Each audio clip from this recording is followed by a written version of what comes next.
各位好，欢迎来到本期的美股坐标系。财报季刚过，有一件事我觉得值得单独拿出来说。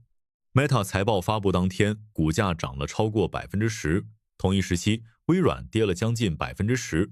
这两家公司都在大规模投资 AI， 都在扩建数据中心，都在对着投资者讲 AI 改变世界的故事，但市场给出的定价却完全相反。这件事本身就是一道很好的题目。今天我们来拆这道题 ，Meta 到底在做什么？市场为什么买单？以及这背后有哪些逻辑值得你认真想一想。我们会从这次财报说起，往前追一段历史，再往后看几个正在发生的变量，篇幅会比平时长一些，因为 Meta 这家公司的层次比较多，值得多花一点时间说清楚。先说一段被很多人忘掉的历史。2021年10月，扎克伯格在一场直播发布会里宣布Facebook 将更名为 Meta， 他出现在一个虚拟会议室里，周围是卡通风格的 3D 化身，背后是他对元宇宙的构想，一个人们可以在虚拟空间里工作、社交、娱乐的平行世界。那场发布会的反应两极分化，有人说这是互联网的下一个形态，有人说这是一个中年男人在用股东的钱追逐科幻小说里的概念。但不管你怎么看那场发布会，接下来几年发生的事是可以用财务数据说话的。Meta 把旗下负责元宇宙和 VR、AR 硬件业务的部门叫做 Reality Labs。2021年，这个部门亏损大约100亿美元。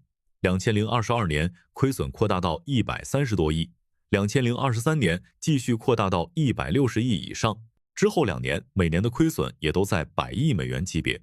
粗略算下来，从2019年到2025年 ，Reality Labs 的累计经营亏损已经逼近900亿美元量级。这接近900亿美元，基本全部来自 Facebook 和 Instagram 广告业务的利润书写。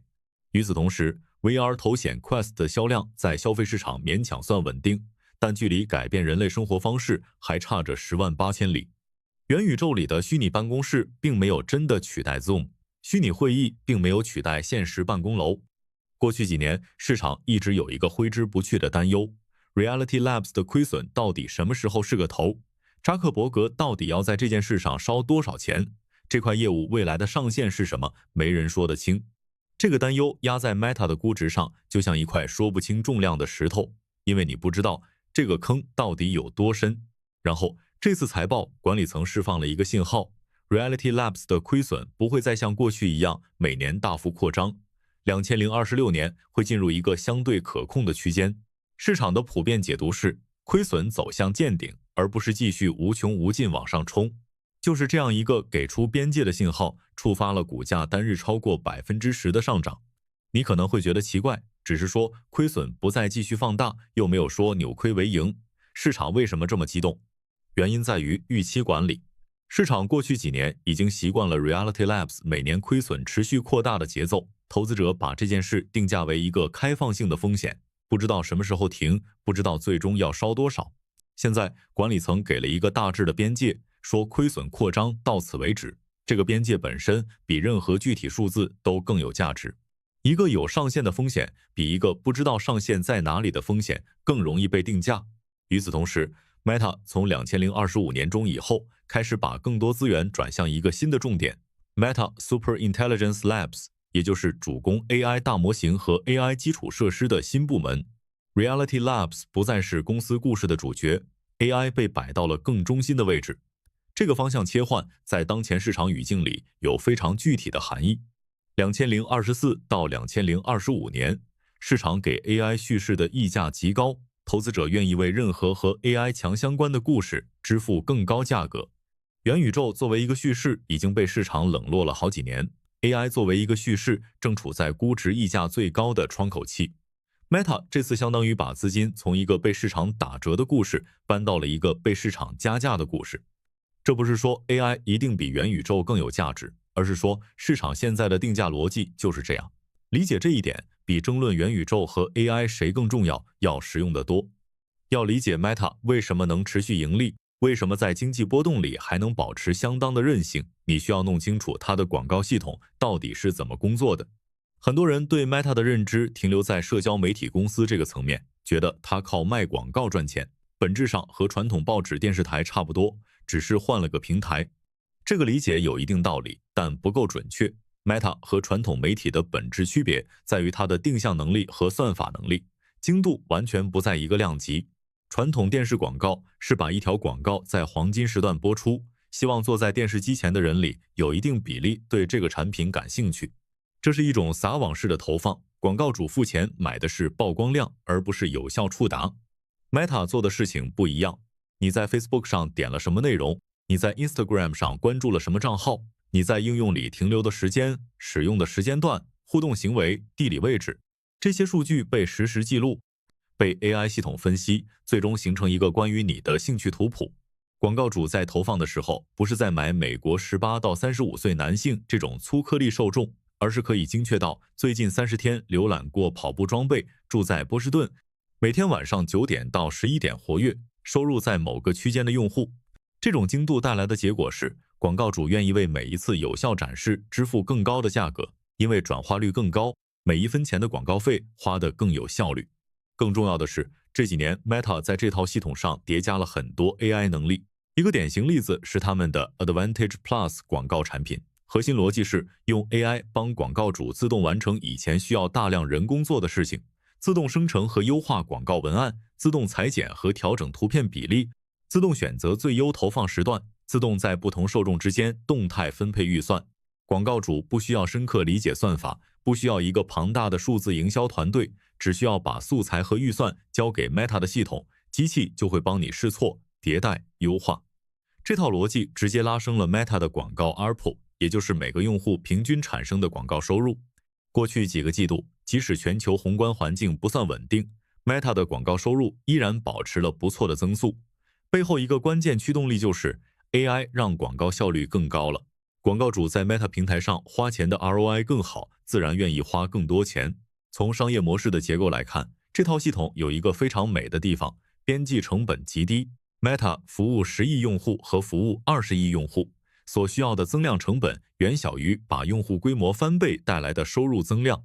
你不需要为每个新增用户多建一个工厂，不需要多招一个销售，只需要让推荐和广告算法更准、更聪明，整个系统的变现效率就会持续提升。但这套系统也有一个结构上的脆弱点。第一， Meta 超过 90% 的收入来自广告，而广告是一个对宏观经济极其敏感的行业。企业在景气好的时候增加广告预算，在经济收缩的时候，第一个砍的往往也是广告。2022年 Meta 经历了上市以来最惨烈的一次股价大跌，从高点跌去超过 70%， 背后一个触发因素就是宏观经济走弱，导致广告主削减预算，叠加苹果隐私政策调整，压缩了 Meta 的数据获取能力，广告引擎同时遭遇需求缩和供给缩。第二，隐私监管的压力会长期存在。Meta 的广告定向能力本质上依赖于大规模收集和使用用户数据。欧盟的 GDPR， 美国各州逐渐收紧的数据隐私法规，都在持续压缩 Meta 可以合法使用的数据范围。长期看，这会形成一个隐形的天花板，你可以越来越聪明，但你能用的数据池在缓慢变小。这个矛盾会在某个时间点显性地体现在广告精度和收入上限上。这两点是理解 Meta 这家公司时不能忽略的结构性风险。这是一个在顺风时可以高速运转的广告机器，但在逆风时，收入下滑的速度也可以比你预期的更快。现在来讲，这次财报里最让人看不懂的数字，也是市场争议最大的地方之一。Meta 对2026年的资本开支指引是一个极其庞大的数字，从2025年大约720亿美元的水平抬升到2026年1150至1350亿美元的区间，接近翻倍。为了感受一下这个量级，你可以简单对比一下。Meta 2025年全年的净利润大致在600多亿美元上下，意味着2026年计划要投出去的钱很可能会超过前一年赚到的全年净利润。这种投入强度在成熟互联网巨头中非常少见。这笔钱大部分会流向两个方向： AI 数据中心的扩建和长期算力租赁。围绕 Meta Super Intelligence Labs 的大模型和 AI 基础设施投入，包括自研推理芯片。市场对这笔开支大致有两种看法。一种看法是 AI 是未来5到10年最重要的基础设施，现在不布局就是错过窗口。这一轮的基础设施建设，类似于当年的移动互联网、云计算，甚至电网建设。谁现在敢缩手缩脚，未来就可能被锁死在算力和模型的下游。另一种看法是，这么大的资本开支，短期内必然压制自由现金流和利润率。如果 AI 的变现速度没有达到预期，这笔钱就会变成压在利润表上的一块巨石。而且，这种大规模投入很容易形成路径依赖，一旦开始就很难刹车。我不想给你一个非此即彼的结论，因为这两种看法都有真实的依据。更有价值的是把这笔钱拆开来看清楚，不同用途的 Capex 本质风险是不一样的。先说自研芯片 ，Meta 最近发布了一系列自研 AI 芯片，叫做 MTIA。它们目前主要用于广告排序和内容推荐等推理场景，也就是让已经训练好的 AI 模型更高效的运行，而不是用来训练最新的大模型。大模型训练这件事 ，Meta 现在仍然大量依赖英伟达等外部 GPU。为什么要自研推理芯片？因为 Meta 的广告系统每天需要处理的请求量是一个极其夸张的数字。每个用户每一次刷新页面，后台都要调用 AI 模型做推理，判断给这个用户看什么内容，插什么广告。这个调用频次每天累积下来是数百亿次级别的。如果能用更适配自身业务的自研芯片替代部分外购 GPU， 就能在同样的算力需求下花更少的钱。这种投入的回报路径其实很清晰，研发成功并稳定落地，推理成本下降，每年真金白银节省芯片和能耗成本。即使研发不如预期，短期内继续使用 GPU 也不过是没有省到钱，而不是直接把钱打水漂。这更像是在优化一个已经赚钱的成熟业务的成本结构，而不是在赌一个完全未知的新故事。再看数据中心和算力基础设施， Meta 和微软在过去几个季度里都签下了非常大额的长期数据中心租赁和建设承诺。从公司公开的口径看，他们的判断是，未来几年用户规模、AI 功能渗透率、模型复杂度都会持续提高，对算力和存储的需求是结构性上升，而不是短暂的周期波峰。问题在于，这个判断对不对，没人能拍胸脯保证。你可以把这一块看成是真正意义上的向未来下注。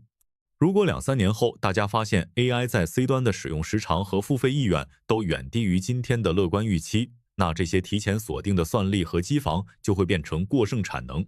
而长期租赁合同的成本是刚性的，不能随着需求下降就轻易砍掉。所以从风险结构看，自研推理芯片更偏向成本优化加局部降本增效，失败了顶多是节省没达到预期。大规模数据中心和长期租赁更偏向对未来需求曲线的赌注，一旦预测失准，后果要重得多。理解这一点很重要。同样是几十上百亿砸向 AI 基建，有的部分接近工程必须，有的部分更像战略豪赌。我们回到开头那个问题， Meta 涨 10%， 微软跌 10%， 背后的分歧在哪里？这两家公司在 AI 上的投入路径从一开始就不一样。微软选择的是买入 AI 能力，集成到现有产品。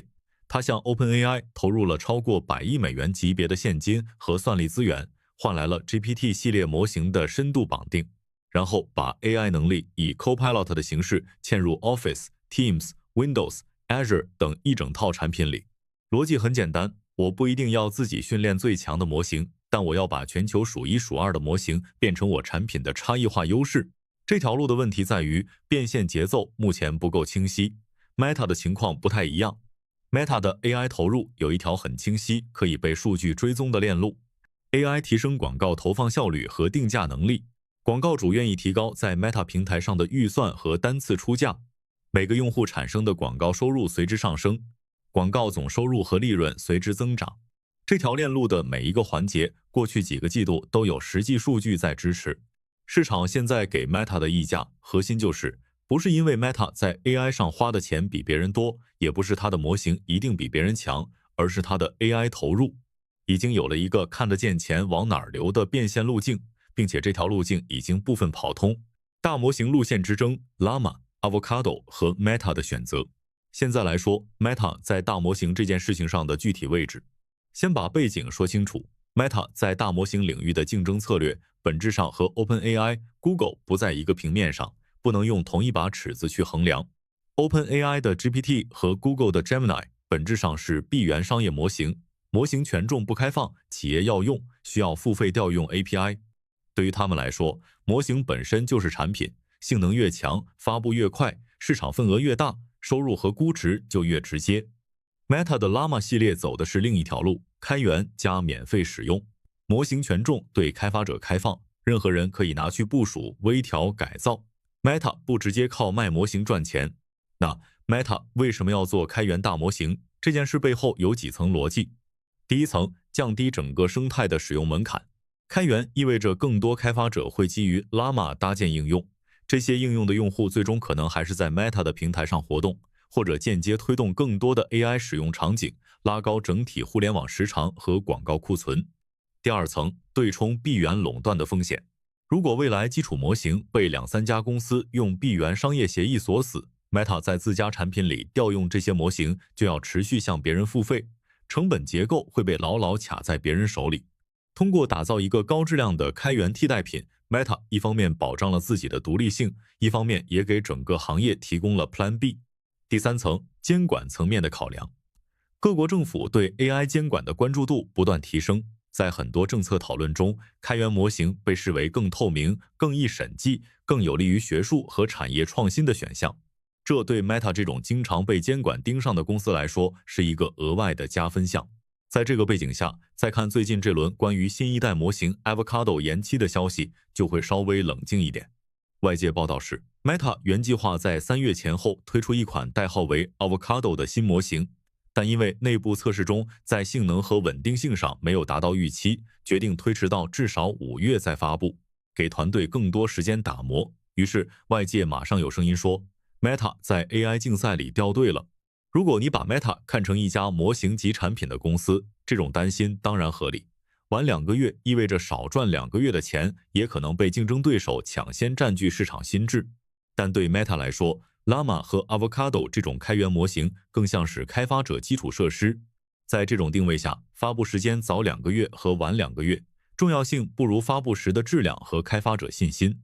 一个性能和安全性不过关的开源模型会直接伤害整个 Llama 生态的长期信誉，这种伤害比短期落后竞争对手一个版本更致命。不过，这并不意味着 Meta 在模型层面可以一直慢悠悠地走。从长期来看， Meta 广告系统和整个平台上的 AI 能力是有能力上限的，这种上限在很大程度上由自家大模型的整体水平决定。如果未来几年 Meta 在模型能力上长期明显落后于 OpenAI 和 Google， 它在广告效率、创作者工具、AI 助手等关键环节里的优势就会被削弱， ARPU 的增长动力也会受影响。所以可以这么理解，在模型发布节奏上， Meta 可以适当不那么追时间点，把质量和生态放在第一位，但在模型能力本身的长期排名上，它不能掉队太多，否则会被反向卡脖子。这个平衡是接下来几年观察 Meta AI 战略时必须盯住的一个变量。说了这么多增长逻辑，我们要专门留一节给监管。Meta 在全球主要市场的监管环境都称不上轻松。在欧洲， Meta 是受到 GDPR 影响最深的公司之一。过去几年里，欧盟监管机构已经因为数据跨境传输、个性化广告等问题，对 Meta 开出了多张高额罚单，其中一笔单笔罚款超过10亿欧元，被称为当时 GDPR 框架下金额最大的案例之一。核心矛盾在于 Meta 需要把欧洲用户的数据传回美国服务器，利用自家全球化的基础设施做广告定向和内容推荐，而欧盟在法律上希望用户数据留在本地，对跨境传输设置了非常严格的条件。这不是一个能在1-2年内彻底搞定的问题，而是一个长期博弈。监管部门、公司、法院和立法机构之间会反复来回扯皮。对 Meta 来说，这意味着持续的合规成本、法律费用和运营不确定性。在美国，联邦贸易委员会对 Meta 的反垄断关注也从没消失过。核心指控就是通过收购 Instagram 和 WhatsApp， Meta 在社交媒体领域构建了一个近乎垄断的生态。最极端的方案甚至包括分拆 Instagram 和 WhatsApp。这个极端情况真正落地的概率不大，但只要相关诉讼案件还在进行，头顶就一直悬着一把可能被强制拆分的剑。此外，多国政府和社会舆论近几年越来越关注未成年人保护，限制未成年人使用时长，限制他们接触某些类型内容。要求平台对算法推荐承担更多责任，甚至开放一定程度的算法透明。这些议题对 YouTube、TikTok、Instagram 和 Facebook 都是直接的约束。对于高度依赖算法分发和精准广告的 Meta 来说，这是一个偏长期的但不容忽视的制度摩擦力。监管风险有一个特点，大部分时间你感觉不到它的存在，但一旦一个判决出来，或者某项新规落地，影响可以在1个季度之内迅速在利润表和股价里体现出来。在给 Meta 定价的时候，你不能把监管完全当成背景噪音。聊到这里，我们得谈谈这个公司最核心的那个人扎克伯格。他身上有几个特点，对理解 Meta 的长期走向非常重要。第一个特点，敢压住。2012年以10亿美元收购 Instagram， 当时不少人觉得贵得离谱。2014年以接近190亿美元收购 WhatsApp， 几乎所有人都在说疯了。2021年重仓压住元宇宙，宣布公司改名 Meta， 被嘲笑的声音更是铺天盖地。结果你回头看， Instagram 成为 Meta 广告收入增长最重要的驱动力之一。WhatsApp 在新兴市场的渗透率极高，是 Meta 进入很多国家和地区的关键入口。元宇宙这笔赌注目前来看是失败的，但 Reality Labs 在 AR、VR、空间计算、人机交互方面做的技术积累，将来在某些 AI 加空间交互的场景里未必完全没用。第二个特点，会认错也敢调整。2022年 Meta 股价大幅下跌，内部效率问题被放大。扎克伯格在员工大会上公开承认，在元宇宙方向上的资源配置过于激进，随后迅速启动了大规模裁员和成本削减，把公司从效率最低的大厂之一变成了在利润率和费用率上都相对健康的状态。这次逐步把资源从 Reality Labs 转向 AI， 是同一种决策风格的延续，不死撑，不硬扛，看到输赢比的时候愿意调头。这样的决策风格对公司来说是把双刃剑。当年扎克伯格把公司名字从 Facebook 改成 Meta， 很多人觉得那是一个代价惨重的错误赌注。几年之后，这家公司又大幅度把资源从元宇宙切向 AI。 问题是，如果一家公司有能力认错，有能力掉头，这到底说明它足够灵活，还是说明当初的判断本来就不值得信任？下次它再大幅调整方向，我们应该把这视为新的机会，还是看成一个风险信号？这个问题我现在也还没有想得特别清楚，你可以结合自己的投资周期和风险偏好，给出一个属于你自己的答案。好了，本期内容就到这里，咱们下期见。